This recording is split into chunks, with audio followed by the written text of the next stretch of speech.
اعوذ باللہ من الشیطان الرجیم بسم اللہ الرحمن الرحیم الحمدللہ رب العالمین والصلاة والسلام علی سید الانبیاء والمرسلین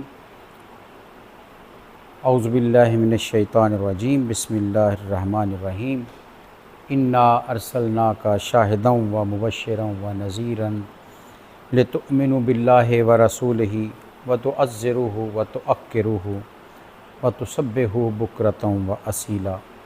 صدق اللہ العلی العظیم۔ احباب ذی وقار، ربیع الاول شریف کے پرنور ساعتوں کا آغاز ہوا چاہتا ہے، اور یہ مہینہ نبی اکرم صلی اللہ علیہ وسلم سے محبت کرنے والے ہر شخص کے دل میں ایک نئی تازگی اور ایک نیا ولولہ پیدا کرتا ہے۔ جگہ جگہ محافل کا انعقاد ہوتا ہے، جگہ جگہ لوگ اپنے گھر بار کو سجاتے ہیں، روشنیاں لگائی جاتی ہیں اور گلی محلوں کو بارونق کیا جاتا ہے، اور یہ اس لیے کہ ہم پر وہ رسول آئے ہیں کہ جن کے آنے سے کائنات مسکرائی ہے، زندگی چلنا سیکھی ہے، اور انسانیت جو سسک رہی تھی اسے قرار آیا۔ یہ اس شکرانے کے طور پر کیا جاتا ہے، لیکن یہ ذہن میں رکھیے کہ جتنی بڑی ذات ہے اس کا ادب اور احترام بھی اس سے اتنا ہی زیادہ اہمیت کا حامل ہے۔ جناب رحمت عالمین صلی اللہ علیہ وسلم کی تشریف آوری پر قرآن مجید نے خود ان کے ادب اور احترام کا ذکر کیا۔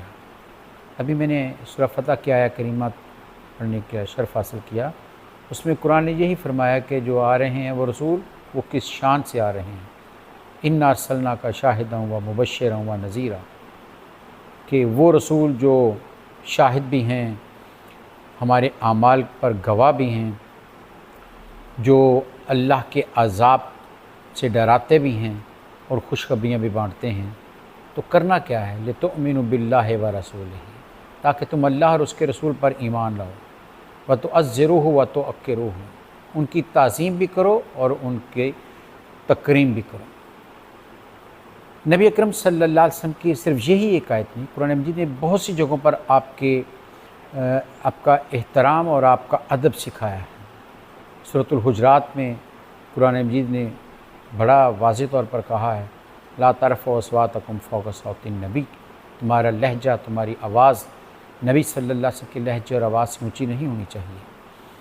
اور اسی طرح قرآن مجید نے دوسری جگہ ارشاد فرمایا ہے کہ ایمان والوں کو کہ جب تم آپس میں جس طرح ایک دوسرے کو بلاتے ہو، نبی اکرم صلی اللہ علیہ وسلم کو خبردار ایسے تم نے نہیں بلانا۔ لا تجعلوا دعاء الرسول بینکم کدعاء بعضکم بعضا، کہ جس طرح تم آپس میں ایک دوسرے کو بلاتے ہو، رسول اکرم صلی اللہ علیہ وسلم کے لیے وہ لہجہ، وہ رویہ اختیار نہیں کرنا ہے۔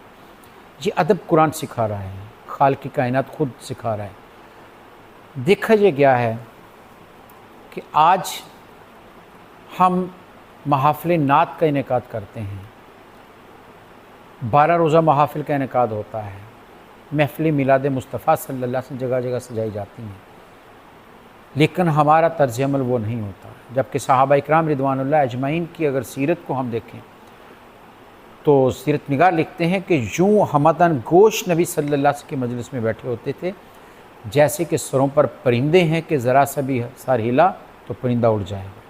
یہ ادب ہے دربار مصطفیٰ کا، مجلس مصطفیٰ کا، کہ وہاں جہاں ذکر رسول چھڑ جائے تو وہاں ادب کے ساتھ بیٹھنا۔ اور یہ علماء کہتے ہیں کہ یہ صرف آپ کی زندگی میں نہیں ہے، بلکہ آج بھی یہ حکم نافذ ہے کہ جب بھی ذکر رسول صلی اللہ علیہ وسلم چھڑ جائے تو اپنے آپ کو متوجہ کر لو، با ادب ہو جاؤ، اور یہ ذہن میں رہے کہ کس وجود کا ذکر ہونے لگا ہے۔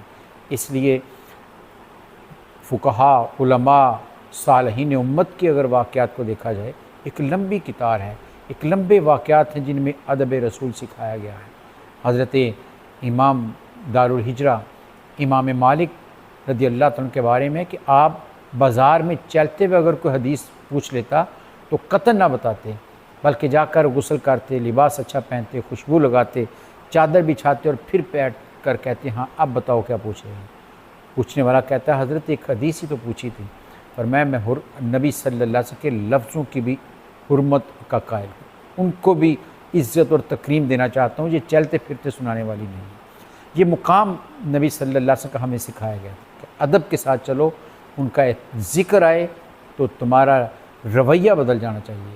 بلکہ بہت سے علماء کے بارے میں لکھا ہے کہ جب نبی صلی اللہ علیہ وسلم کی کوئی حدیث ان پر پیش کی جاتی، اگر گزرتے ہوئے نبی صلی اللہ علیہ وسلم کا ذکر ان کے کانوں میں آ جاتا تو وہ ان کی آنکھوں میں آنسو آ جاتے، ساری توجہات چھوڑ کر اس کی طرف مبذول ہو جاتے۔